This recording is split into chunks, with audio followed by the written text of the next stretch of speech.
Olá, bem-vindo ao treinamento EAD de Introdução ao SPSS Estatística. Neste primeiro vídeo, nós vamos falar um pouco sobre as propriedades de uma variável dentro do SPSS Estatística. Então, como um exemplo, vamos criar a nossa primeira variável.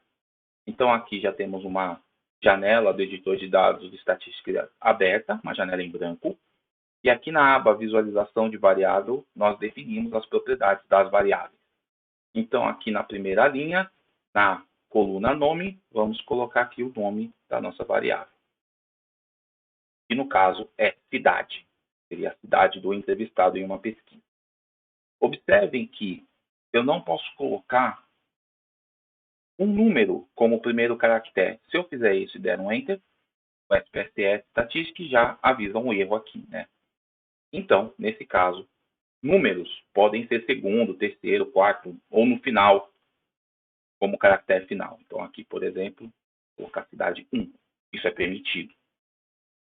O SPSS Estatística não permite colocar espaços como entre palavras, né, como nome de variável, mas eventualmente você poderia colocar aqui um underline ou um traço para representar espaços. Okay? E no caso, o SPSS considera letras maiúsculas ou minúsculas de forma indiferente e você pode acentuar também, no caso da nossa codificação aqui em português. Okay? Então, nesse caso aqui, eu simplesmente vou digitar cidade e dar um Enter aqui ou clicar fora da caixinha.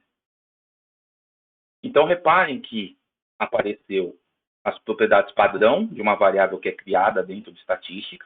Tá? Por padrão, o Statistics trabalha melhor com variáveis numéricas, em vez de variáveis de sequência de caracteres, né, as alfanuméricas.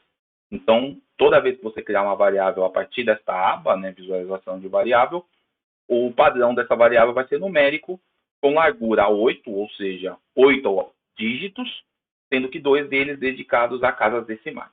Tá? Isso aqui é um formato de visualização dessa variável. Mas aqui vamos passar por todas as outras opções com calma para ver o que há disponível aqui dentro do Statistics. Então, quanto ao tipo da variável, eu vou clicar aqui do lado direito do numérico e aqui vai aparecer as opções disponíveis. Então, como eu disse, o padrão do SPSS Statistics para a criação de uma nova variável pela aba Visualização de Variável é numérico 8.2, né? Então, largura 8, né? 8 dígitos, sendo que 2 deles dedicados a casas decimais. Mas vocês podem alterar esse formato. Então, aqui, por exemplo, eu poderia pedir um formato vírgula, né? O formato coma, né? Que é aquele formato americano de número, né? Onde a vírgula é separador de milhar e o ponto é separador decimal. Ou eu poderia escolher o formato ponto, que é o nosso formato padrão aqui do Brasil, né? Em que a vírgula é separador de casas decimais. Também posso selecionar a notação científica, né? Que é um número significativo vezes 10 elevado a algum expoente. E também posso solicitar data. Né? Então, aqui eu tenho várias opções. Não são as únicas opções que o Statistics tem disponível, mas são as que são mais usadas. Então, aqui formato de data com dia, mês e ano. Dia, mês e ano, formato americano. Aqui também tem alguns formatos híbridos, tá? Como mês e ano, semana do ano. E aqui formato híbrido com data e hora. Tá? E também temos aqui dias da semana, meses do ano e assim por diante. Então, tem outras opções, mas essas são as principais. Aqui também temos um formato dólar americano. E aqui a gente também tem a opção de moeda customizada. Então, nas opções do Statistics, você pode definir até 5 formatos customizados de número. Ok? Então, poderia customizar para mostrar um número em reais, mostrar uma temperatura em graus Celsius. Então, você poderia criar até 5 formatos customizados e utilizá-los aqui, defini-lo como moeda customizada. Aqui a gente tem o formato de sequência de caracteres, né? Então, para escrever texto, basicamente, a gente pode escolher aqui o número máximo de caracteres que são permitidos para esta variável, né? Esse formato alfanumérico ou string, né? De sequência de caracteres.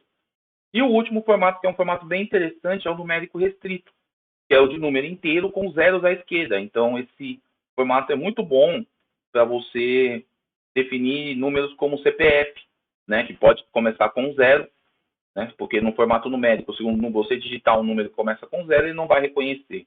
Mas no caso do numérico restrito, ele considera quantos zeros à esquerda forem necessários. Então, você poderia usar para identificar CPF ou mesmo números de identificação de indivíduos.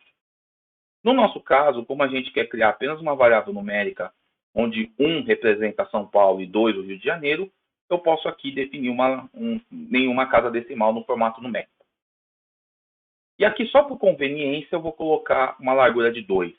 Daqui a pouco eu vou explicar por que uma largura de 2, mas se a gente mantivesse a largura de 8, aí não teria problema nenhum. Okay? Então, vou clicar aqui em OK e vou para o próximo passo. Rótulo.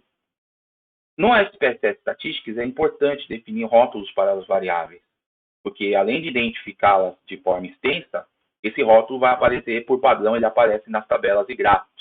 Então, é uma coisa bem legal aí para vocês identificarem a variável. Então, aqui eu vou colocar um rótulo bem simples, cidade do entrevistado.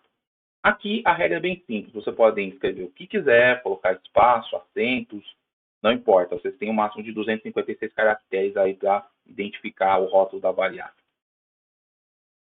E aqui, na coluna valores, vocês definem os rótulos, né, dos valores das variáveis. Então, eu vou clicar aqui do lado direito do nenhum e definir alguns rótulos. Então, aqui, para o valor 1, eu vou dar um tab aqui para ir para a próxima tela. Então, aqui o rótulo para São Paulo. Né? Então, o valor 1, ele vai identificar um rótulo São Paulo, e aí é só dar um Enter ou clicar em Incluir.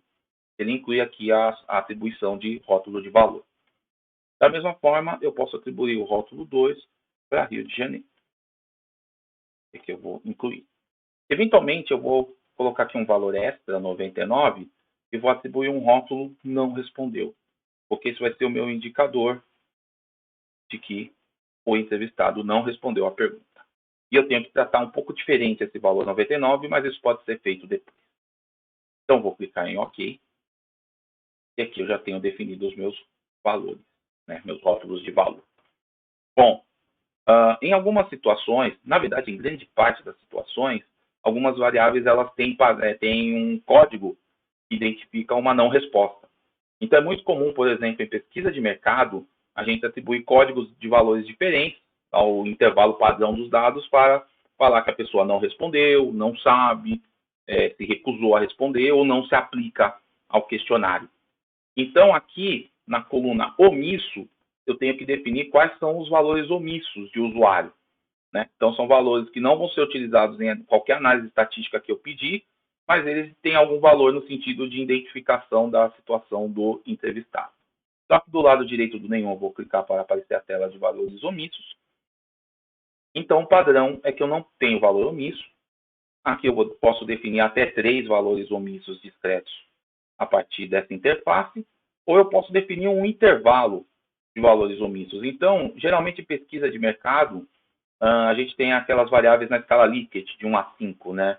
Então, qualquer valor acima de um valor muito fora da escala poderia ser considerado omisso, por exemplo, 90.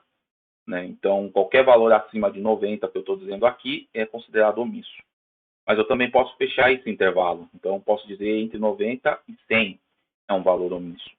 E aí, no caso, qualquer análise que eu fizer com essa variável, a SPSS Statistics não vai utilizar esses valores. Tá? Então, eu posso definir apenas um dos extremos do intervalo. Né? Poderia definir qualquer valor maior ou igual que 90. Eu poderia definir qualquer valor no máximo 100. Ou no caso de uma variável que só pode ser positiva, como a idade, eu poderia definir um menos 1 aqui. Né? Então, qualquer valor no máximo menos 1 seria um valor omisso. E além do intervalo, eu posso definir um valor discreto extra que está fora desse intervalo. No nosso caso, o único valor omisso de usuário que a gente vai definir é o valor 99. E aí, clicar em OK. Certo? Aqui, essa coluna, né, essa propriedade de colunas é apenas um recurso estético para definir o tamanho da coluna lá na visualização de dados. Aqui eu vou aumentar um pouco para 12, tá? Vocês podem digitar ou usar as setas aqui do lado direito, tá? Então, aqui eu defino 12. Aqui o alinhamento funciona de forma muito semelhante ao Excel, né? Por padrão, variáveis numéricas sempre vão estar alinhadas à direita, variáveis de sequência de caracteres, as alfanuméricas, vão estar alinhadas à esquerda, mas vocês podem mudar essas opções, inclusive com alinhamento central. Aqui, um ponto super importante quando definimos variáveis no Statistics é o tipo de medição, né? A medida da variável. né? Em algumas análises, definir corretamente o nível de medição é importante e necessário. Então, aqui a gente já, de partida, a gente pode definir diretamente o nível de medição. E no Statistics nós temos, sim, 3 opções de medição. Então, aqui a gente tem escala, que são variáveis onde você pode calcular a média, desvio padrão, mínimo, máximo, né, como a idade, a renda e assim por diante. E aqui temos 2 tipos de variáveis categóricas, né, onde os valores representam categorias, né, que muitas vezes são chamadas de variáveis qualitativas, certo? Enquanto que as variáveis de escala também são chamadas de variáveis quantitativas. Então, nós temos 2 tipos de variáveis qualitativas ou categóricas aqui no Statistics. Então, a gente tem tipo ordinal, onde a ordem das categorias importa. Então, vocês podem pensar em faixa etária, pode pensar em faixa de renda, pode pensar na própria escala Likert, né, de 1 a 5, né, de plenamente satisfeito até plenamente satisfeito e assim por diante. Mas também existe aqui o tipo nominal, né, o tipo de medição nominal, onde a ordem das categorias não é importante. Como, por exemplo, sexo, cidade do entrevistado, enfim. Então, nesse caso, a gente mantém aqui a opção nominal. O atributo de papel da variável só é importante na hora que a gente define modelos que utilizam essa informação, principalmente análise de regressão automática que existe dentro do Statistics. Ok? Então, aqui a gente pode manter o padrão de entrada, que não faz muita diferença na maioria das análises que a gente fizer, mas eventualmente eu posso ter vários tipos aqui, como por exemplo, variável resposta ou target, seria a variável dependente de um modelo. Às vezes, alguns modelos consideram que uma variável pode ser ou entrada ou resposta, pode ser ambos. Eu posso não colocar essa variável na análise automática. Eu posso definir como uma partição, né, essa variável como uma partição, ou seja, parte dos meus dados vão ser utilizados para treinar o modelo, né, para criar o modelo, e a outra parte será usada para validar o modelo. Ou eu posso dizer que essa variável é uma variável de divisão, ou seja, eu vou construir modelos diferentes para cada valor. Por exemplo, eu poderia definir sexo como uma variável de divisão, e ele faria um modelo diferente, dependendo do procedimento que eu fizer para homens e mulheres. Então, na maioria dos casos aqui no Statistics, a gente vai manter o papel aqui de entrada. Com isso, a gente pode já atribuir valores para a nossa nova variável lá na visualização de dados. Ok? Então, aqui a variável cidade já aparece na nossa visualização.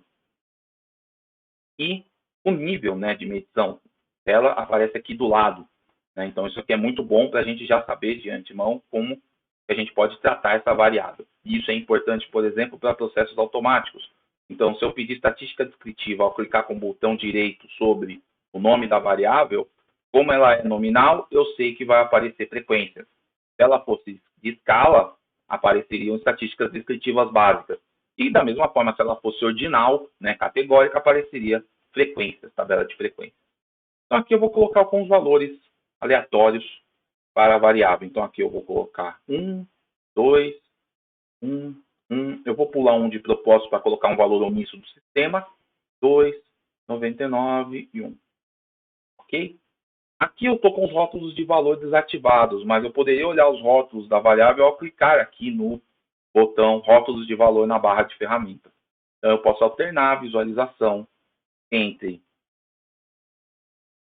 o valor numérico e o valor do rótulo.